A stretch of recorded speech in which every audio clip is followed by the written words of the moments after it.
kain tayo guys. Yan ang aming ulam. Ayan, toyo. Ayan, itlog. Ayan, toyo. Sausaw ata ni Inday Mimi na ketchup. Ayan, ulam ko. Malasan na yung ano ba? Ayan. Ayan si Kuya Jiboy. Kakain na kami kasi nagugutom. Yung magbe-birthday, wala pa kasi antayin namin yun kasi yung job niya na binigay ni Ate Met sa boyfriend ni Ate Met. Ayan. Yan sa Ate Grace. Sino ba yan? Wala. Dito ka nga kayo nagbablog nga kami. Ayoko. Saan ka punta? Pauwi na. Ay. Minom ka ulit. Masarap yun. Gamot sa ubo.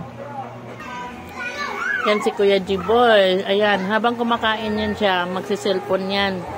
Ganun kami dito sa bahay. Di siya makakain kung walang cellphone. Kaya yan, hiwalay siya pagkain. Kuya Jiboy, mag-hi ka naman.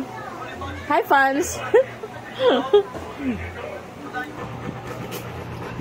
Kain tayo, guys. Ulam is itlog.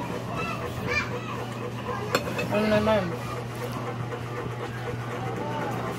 Sarap to, tuyo.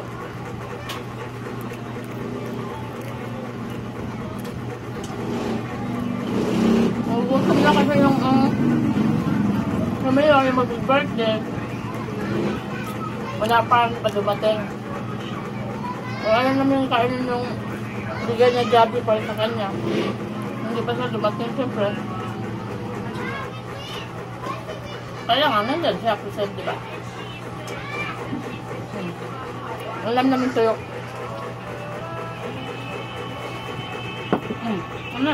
Yung batang niyan, muntik na himatay. Kanina, sa gutom.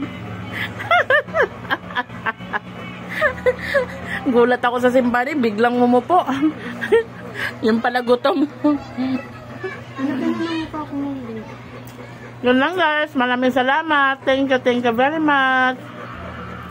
Please huwag kalimutan mag-like, mag-share, at mag-subscribe.